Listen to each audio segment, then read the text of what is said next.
चलते हम आपको बता दें, छोटा सा ये वीडियो हम बनाएंगे जो कि ये केमिस्ट्री से संबंधित, मतलब जो कक्षा 10 की केमिस्ट्री है, कक्षा 10 से संबंधित केमिस्ट्री कहते हैं, या चैप्टर है एक कक्षा 10 में जिसको बोला जाता है रासायनिक अभिक्रिया एवं समीकरण। उस चैप्टर से संबंधित हम बहुत सी चीज़ें बताएंगे और आप लोगों को यही बताएंगे कि इससे कैसे पढ़ा जाए और कैसे ना पढ़ा जाए। जिन लोगों को लगता है रासायनिक समीकरण कैसे करेंगे, हम रासायनिक समीकरण संतुलित कैसे करेंगे, तो ये सब बातों का चर्चा हम कुछ आज करेंगे, कुछ अगले वीडियो में करेंगे। तो देरी ना करते हुए हम अपने वीडियो की ओर चलते हैं। तो सबसे पहले अगर हम आपको बता दें, ये जो केमिस्ट्री हम क्या पढ़ेंगे, केमिस्ट्री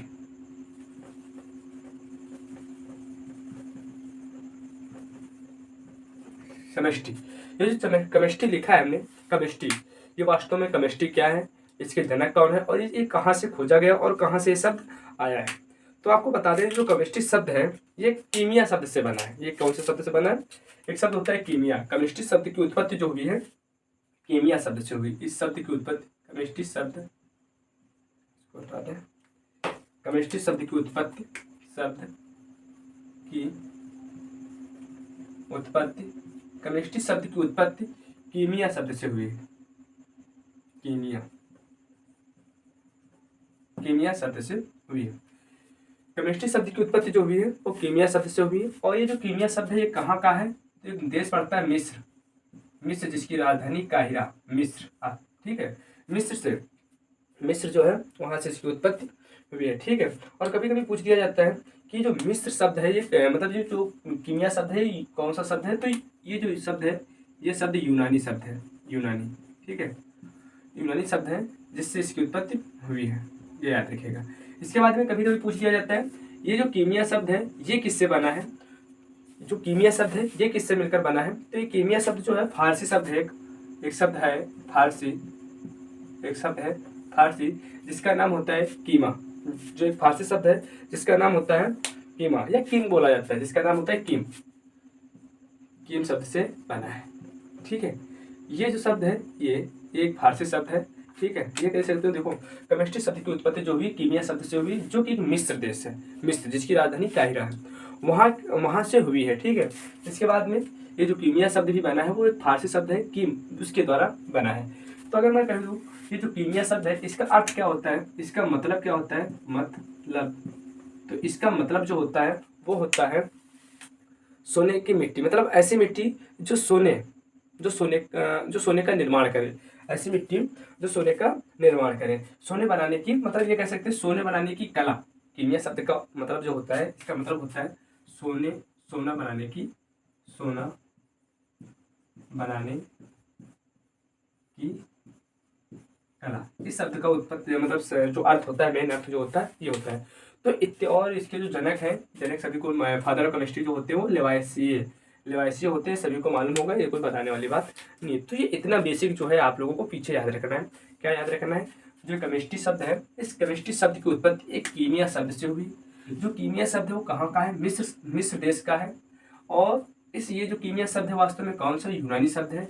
इसके बाद में कभी कभी अगर बाईचांस कभी पूछेगा नहीं, ये पूछेगा नहीं है कक्षा 10 में, आप लोग मतलब ये ना सोचो ये पूछेगा, कभी नहीं पूछेगा। ये जो है कीमिया शब्द ये कहाँ से बना है? तो फारसी शब्द है एक कीम, उससे उसके बना है। कीमिया शब्द का मतलब क्या होता है? सोना बनाने की कला। ठीक है, वहाँ पे एक नील नदी है मिस्र में। ठीक है, वहीं की जो मिट्टी है वहीं से इसका उद्भव होता है। अब आगे हम बढ़ेंगे।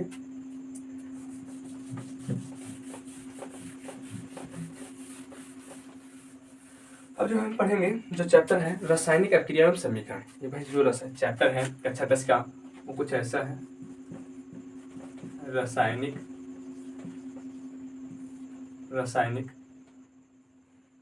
अभिक्रियाएं, रासायनिक अभिक्रियाएं एवं समीकरण।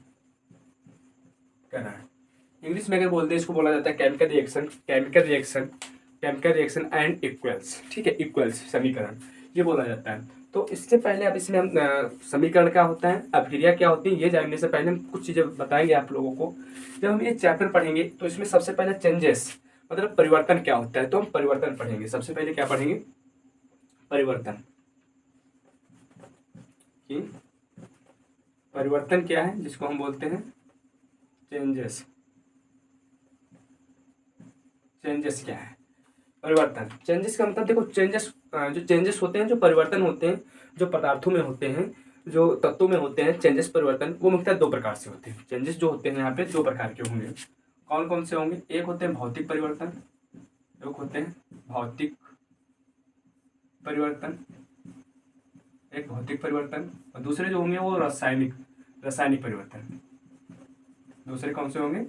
रासायनिक परिवर्तन। ठीक है, फिजिकल चेंजेस और केमिकल चेंजेस, ये दो होते हैं।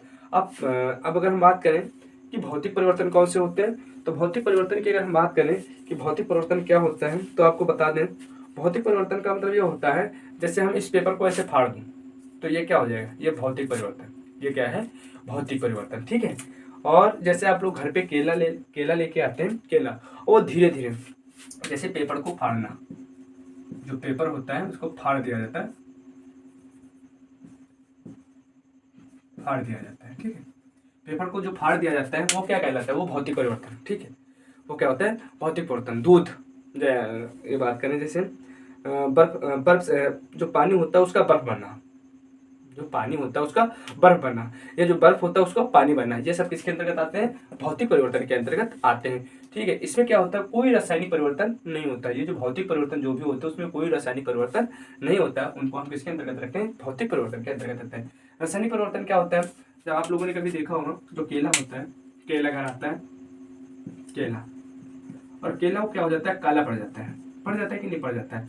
जो केला होता है वो काला पड़ जाता है। जो केला काला पड़ता है ना, उसी को हम बोलते हैं रासायनिक परिवर्तन। मतलब इसमें रासायनिक परिवर्तन होते हैं, जैसे दवा रिएक्शन कर जाती है, ऐसी चीजें सब होती हैं। उसके अंतर्गत जैसे पाचन आएगा, पाचन होता है, श्वसन होता है, श्वसन। ठीक है, श्वसन, देखो श्वसन एक श्वसन होता है, गैस को लेता हूँ, मतलब ऑक्सीजन को लिया छोड़ा, तो ये भौतिक होगा ना, ये इसके अंतर्गत नहीं आएगा। इसके अंतर्गत आएगा, ये तो श्वास को लिया छोड़ना, ये ब्रीदिंग कहलाता है, श्वासोश्वास। ठीक है, श्वसन आप लोगों को हमने पढ़ाया, वो क्या होता है? श्वासोश्वास। जब हम श्वसन करेंगे, आप लोगों को बताया था कि भोजन जब श्वसन करते हैं, श्वसन वह प्रक्रम होता है जिसमें क्या होता है? भोजन का ऑक्सीकरण होता है, भोजन का ऑक्सीकरण होता है। जब उसका ऑक्सीकरण होता है तो इससे क्या होता है? भोजन से हमको ऊर्जा मिलती है, ग्लूकोज मिलता है, ग्लूकोज से हमको ऊर्जा मिलती है, ये सब प्रक्रिया बनना है। तो जब भोजन का ऑक्सीकरण होता है उसको हम लोग बोलते हैं श्वसन। ठीक है, ये सब प्रक्रिया किसके अंतर्गत आती हैं? रासायनिक परिवर्तन के अंतर्गत आती है। ठीक है, तो अब आपको हम बताते हैं, ध्यान रखिए कि ये तो इतना सब कुछ हो गया। अब हम आपको बताएंगे अभिक्रिया किसे कहते हैं। भाई ये जो चैप्टर हम पढ़ रहे हैं शब्द है अभिक्रिया, देखो रासायनिक पहले हम अभिक्रिया पढ़ेंगे, तो रासायनिक अभिक्रिया बता देंगे कि अभिक्रिया क्या होता है। वास्तव में अभिक्रिया क्या होता है? अभिक्रिया जिसको हम रसायन इंग्लिश में बोलेंगे रिएक्शन।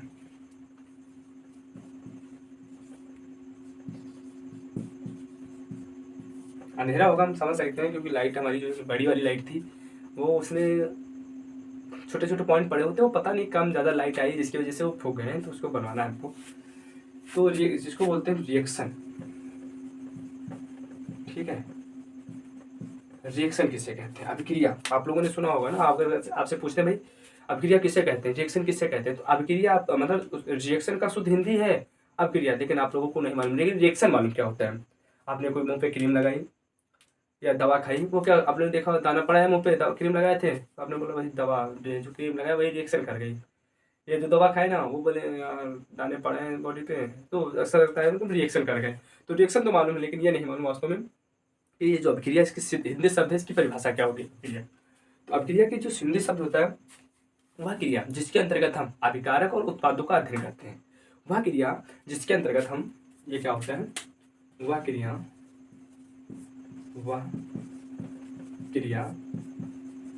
जिसमें हम अभिकारक और उत्पादों का अध्ययन करते हैं। बिल्कुल सरल है, कुछ नहीं है, थोड़ा पढ़ना है। अभिकारक क्या होता है, मतलब अभिक्रिया किसे कहते हैं। तो अभिक्रिया का मतलब ये होता है वह क्रिया जिसके अंतर्गत हम अभिकारक और उत्पादों का अध्ययन करते हैं, उससे हम क्या कहते हैं? अभिक्रिया। अब ये अभिकारक क्या होते हैं, उत्पाद क्या होते हैं, ये भी हमको जानना जरूरी है। तो पहले ये एक बात ये बताऊँ कि ये पहले समझ में आया अभिक्रिया किसे कहेंगे। वह अभिक्रिया जिसमें हम अभिकारक और उत्पादों का अध्ययन करते हैं। देखो बड़ा सिंपल है। हाँ सिंपल ऐसा है, कुछ जैसे शरबत आपने कभी बनाया शरबत, तो शरबत में क्या होता है? जो चीनी होती है, चीनी लेते हैं आप, और जल लेते हैं कि नहीं लेते?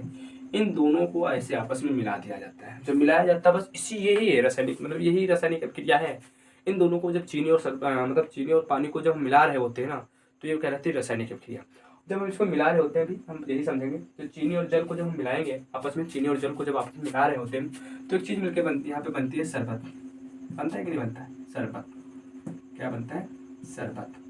ठीक, जब चीनी और जल को आपस में मिलाया जाता है तो शरबत बनता है। देखो, तो ये एक जो पूरी लिखी है ना, ये समीकरण, ये पूरी अभिक्रिया लिखी है। ये क्या लिखी? अभिक्रिया। अब इसमें अभिकारक क्या है और उत्पाद क्या है वो हम आपको बताते हैं। ये चीनी और जल को जब हम आपस में मिलाया तो शरबत बना। सब लोग जानते हैं शरबत बनता है चीनी और जल को जब मिलाते हैं। होता क्या है, ये जो मतलब ये जो होता है रिएक्शन का, जो ऐसे एरो होता है, इसकी इस तरफ वाला ये जो बायां वाला भाग कहलाता है, क्या कहलाता है? बायां भाग। ठीक, और ये जो होता है ये क्या कहलाता है? दायां। ठीक, याद रखिएगा, ये कहलाता है दायां। ये जो भाग होता है ये वाला भाग, ये कहलाता है अभिकारक। मतलब वे पदार्थ या वे यौगिक जो अभिक्रिया में भाग लेते हैं उनको हम अभिकारक कहते हैं। तो ये वाले क्या कहलाते हैं? ये सब क्या कहलाते हैं? अभिकारक। ये कहलाते हैं भाई अभिकारक। ये क्या है? अभिकारक। और अभिकारक, ये जो चीनी और जल हमारे क्या अभिकारक, और ये जब आपस में मिलते हैं तो इनसे ही जो चीज बन के तैयार होती है, जो पदार्थ बनता है उसको हम क्या कहते हैं? उत्पाद। यही क्या कहलाता है? उत्पाद। ठीक, अब ये देखो, ये अभिकारक मतलब वे पदार्थ या वे पदार्थ जो अभिक्रिया में भाग लेते हैं। वे पदार्थ जो अभिक्रिया में भाग लेते हैं उनको हम क्या बोलेंगे? अभिकारक। ठीक है, मैं लिख दूं, वे पदार्थ, वह पदार्थ, वे पदार्थ जो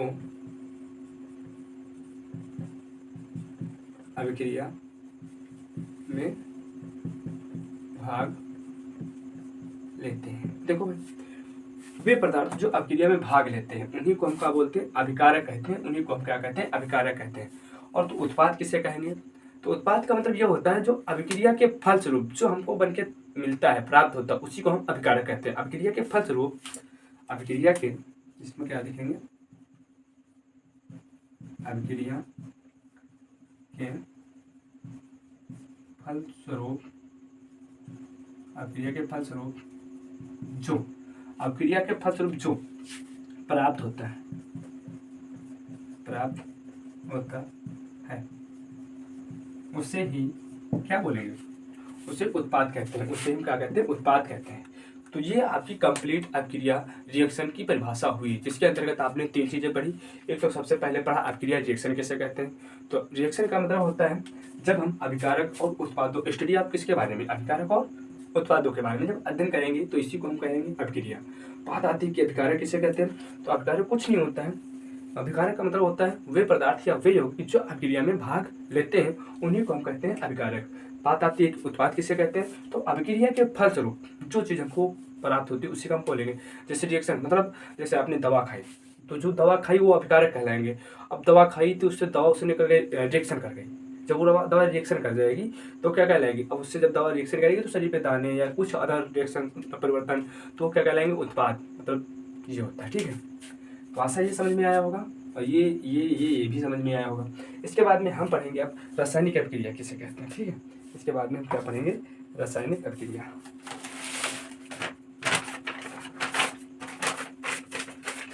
ठीक है, ये समझ में आ गया।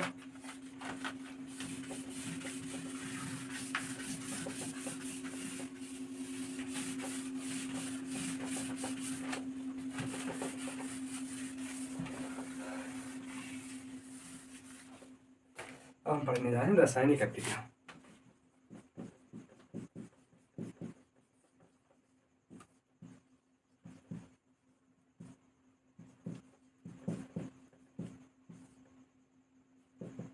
रिएक्शन मतलब chemical reaction,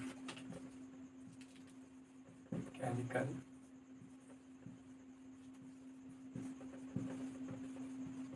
reaction, chemical reaction. वे केमिकल रिएक्शन क्या होता है? तो जिसमें एक या, केमिकल रिएक्शन का मतलब होता है जिसमें एक या अधिक पदार्थ परस्पर अभिक्रिया करके नए पदार्थ का निर्माण करते हैं। जिसमें एक या एक से अधिक पदार्थ परस्पर क्रिया करके नए पदार्थ का निर्माण करते हैं। मतलब समझ रहे हो? जिसमें एक या एक से अधिक पदार्थ परस्पर मिलकर एक नए पदार्थ का निर्माण करते हैं, और जो नया पदार्थ बनेगा वो जो पहले पदार्थ आप लेंगे उससे उसके भौतिक गुण और रासायनिक गुण दोनों अलग अलग होंगे। देखो जैसे हम अभी आपसे इसके पहले मैंने एक शब्द बोला था, जैसे चीनी और जल। अच्छा, यहाँ पे क्या बनना था? शरबत। आप ही बताओ, हमने बोला हूँ, मैं क्या बोला हूँ? हमने ये बोला है कि ऐसे पदार्थ, मतलब ये कह सकते हैं जिसमें एक या एक से अधिक पदार्थ परस्पर क्रिया करके नए पदार्थ का निर्माण करते हैं। जो नया पदार्थ बनेगा उसके जो गुण होंगे, रासायनिक गुण हो या भौतिक गुण हो, अलग होंगे। अब एक बात बताओ, ये आपस में मिलाया शरबत बने, ये जो शरबत बनेगा, जो नया पदार्थ बनेगा, जो नया यौगिक बनेगा, उसके गुण इससे अलग होंगे कि नहीं होंगे? आप ही बताओ, अलग है कि नहीं भाई? कहाँ जल, कहाँ चीनी, ये दोनों अलग अलग स्वाद में अलग लगेंगे, और इसका अलग, इसको आप इसका चखेंगे तो अलग, इसको लेंगे कुछ अलग, लेकिन ये जो बनेगा ये इसके जो रासायनिक गुण होंगे और जो भौतिक गुण होंगे वो सब दोनों अलग अलग होंगे। इसके बाद में जैसे इसमें हम बात करें उदाहरण में, तो उदाहरण में जब हम जी, ये क्या होता है? मैग्नीशियम।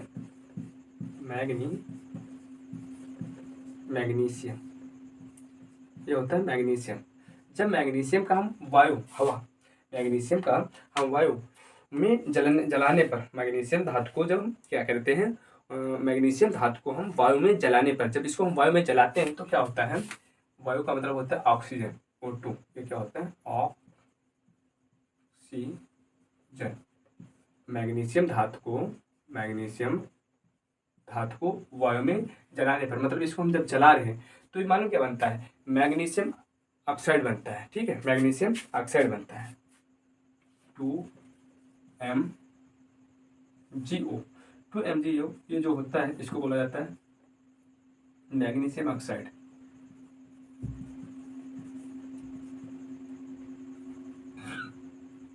मैग्नीशियम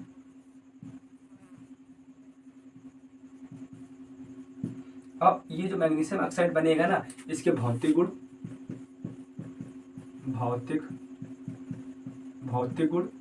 और रासायनिक गुण ये दोनों इससे अलग होंगे, इस मैग्नीशियम से अलग होंगे। मतलब मैं फिर से बता दूं, जिसमें एक या अधिक, आपने पढ़ा, जिसमें एक या अधिक पदार्थ परस्पर मिलकर या परस्पर अभिक्रिया करके एक नए पदार्थ का निर्माण करते हैं। ठीक, उसी को हम क्या बोलेंगे? रासायनिक अभिक्रिया बोलेंगे। जो नया पदार्थ बनेगा वो जो अभिकारक वाले होते हैं, मतलब वो अपने पदार्थों से जो होता है, जो नया पदार्थ बनेगा उन जिन पदार्थों से मिलकर बना होता है उसके रासायनिक गुण और भौतिक गुण अलग होते हैं, बिल्कुल अलग होते हैं। इसी को हम बोलेंगे रासायनिक अभिक्रिया। जैसे हमने बोला एग्जाम्पल में, उदाहरण के बेस पे, मैग्नीशियम धातु का जब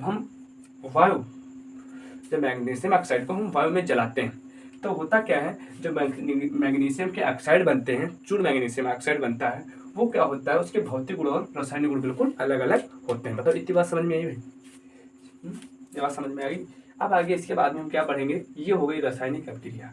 मतलब दो धातु होंगे या दो तत्वों को जब हम आपस में मिलाते हैं, सीधी भाषा में जब दो तत्वों को या पदार्थों को आपस में मिलाते हैं तो एक नया पदार्थ जो बनता है, वो जो नया पदार्थ बनेगा उन दोनों पदार्थों से उसके भौतिक गुण और रासायनिक गुण बिल्कुल अलग अलग।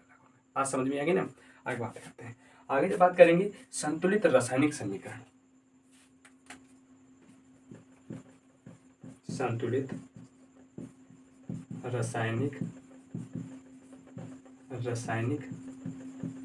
समीकरण, इसको बोलेंगे बैलेंस्ड केमिकल इक्वेल्स। ठीक है, ये होगा ना? तो इसमें क्या होता है? रासायनिक संतुलित समीकरण क्या होता है? तो रासायनिक समीकरण जिसमें, देखो एक बात, कोई भी रासायनिक समीकरण हो, जैसे ये अब ये जिसको किसको दर्शाता है? रिएक्शन को। अब इसका ये जो है पक्ष, ये बायां पक्ष होता है, और ये कौन सा होता है? दायां पक्ष। ये होता है दायां या तो दायां। सुनो, मतलब कोई भी रासायनिक समीकरण हो जिसके बायां, मतलब हम ये कह सकते हैं वह रासायनिक समीकरण, मैं अपनी भाषा में बता दूं तुमको, वह रासायनिक समीकरण में मैं लिख दूँ, वह रासायनिक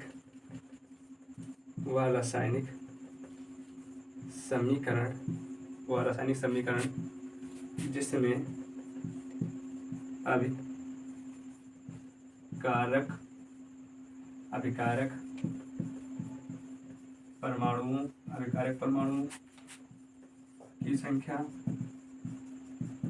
परमाणुओं की संख्या और उत्पाद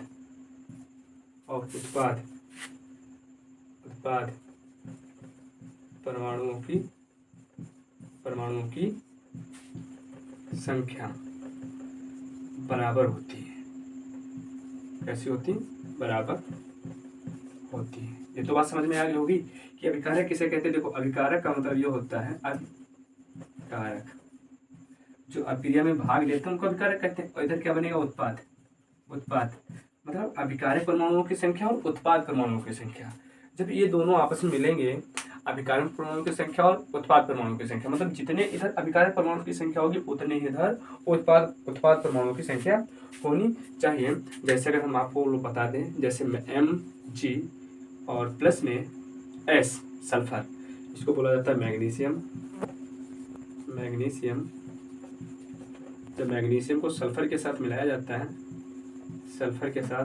तो ऐसे ही क्या दिखाया, ये क्या है? रिएक्शन हो रही। अब यहाँ पे ये बनेगा MgS, जिसको बोला जाता है मैग्नीशियम सल्फाइड। इसको बोला जाता है मैग्नीशियम,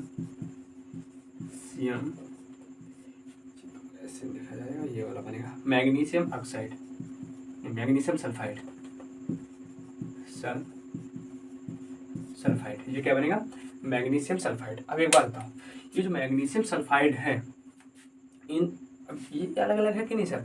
अब एक बात इनको हम देखेंगे संतुलित कैसे करते हैं। संतुलित करने के लिए मतलब तरीका अपनाते हैं। इधर क्या हम लिखते हैं? तत्व। मतलब हम जब आपको बताएंगे इसको ऐसे संतुलित करना है, तो इसके लिए हम क्या करते हैं, इधर बता रहे हैं, यहाँ पे लिखते हैं जो परमाणु होते हैं, परमाणु, यहाँ इसको लिखते हैं हम तत्व लिखते हैं। क्या लिखते हैं? तत्व, जो तत्व है। और इधर क्या लिखते हैं? जो अभिकारक, यहाँ लिखते हैं अभिकारक परमाणुओं की संख्या, अभिकारक परमाणुओं की संख्या, ये लिखते हैं। अच्छा, यहाँ क्या लिखेंगे? उत्पाद परमाणुओं की संख्या, उत्पाद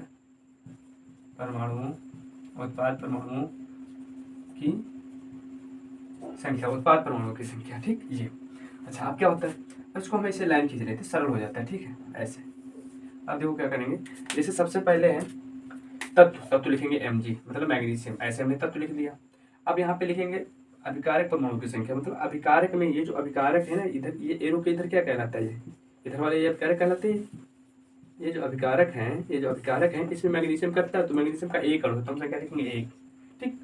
आगे बात करेंगे, उत्पाद में आएंगे, तो यहाँ भी Mg कितना है? एक। यहाँ कितना है? एक। सल्फर देखेंगे अभिकारक में कितना है, तो सल्फर बोले S, यहाँ भी देखेंगे एक, ठीक है। और इधर कितना है? एक। सल्फर यहाँ भी एक। तो मतलब कुल मिला के ये जो रासायनिक समीकरण है ये बिल्कुल संतुलित है, इसमें कुछ आपको करना ही नहीं है, जैसा कि हमें एक और समीकरण देना हो आपको, वो भी आप बताइएगा। उसका कुछ है समीकरण, जैसे Zn plus H2SO4 equal to ZnSO4 plus H2,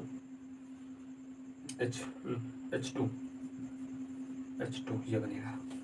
तो ये भी आपको बताना है, समीकरण जो है संतुलित है कि संतुलित नहीं है, ये कमेंट में आप लोग बताइएगा। इसको हम बता दें, क्या बताएंगे बताओ? तो हम इसको मैं बता दूं, और कल से जो है अगला जो वीडियो आएगा उसमें हम बहुत अच्छे से बताएंगे कैसे संतुलित करना है, कैसे नहीं संतुलित करना है। तो एक बात बताओ, देखो Zn इधर कितना है? एक। ये जो अभिकारक है ना, Zn यहाँ पे कितना है? जिंक कितना है? ये Zn जो होता है इसको बोला जाता है जिंक, और ये होता है सान सल्फ्यूरिकम H2SO4, जिंक सल्फेट, ये क्या होता है? जिंक सल्फेट, ठीक है, ये जिंक सल्फेट होता है, हाइड्रोजन होता है। अब अगर हम बात करें यहाँ की जिंक, तो यहाँ जिंक एक है और यहाँ भी एक ही है। अब हाइड्रोजन की बात करेंगे, हाइड्रोजन, ये क्या? हाइड्रोजन H2, यहाँ भी H2, दोनों, ठीक। अब बात करेंगे S, सल्फर एक, O4, ऑक्सीजन 4, ऑक्सीजन 4। तो ये रासायनिक समीकरण जो है संतुलित है। इसके बाद में हम कल जो होगा इसके आगे वाला जो वीडियो अपलोड करेंगे उसमें हम ये बताएंगे कैसे संतुलित करना है और कैसे संतुलित नहीं करना। आशा है थोड़ा आप लोगों को समझ में आया होगा और बहुत सरल से हमने बताया है, इसमें कुछ आपको करना ही नहीं है।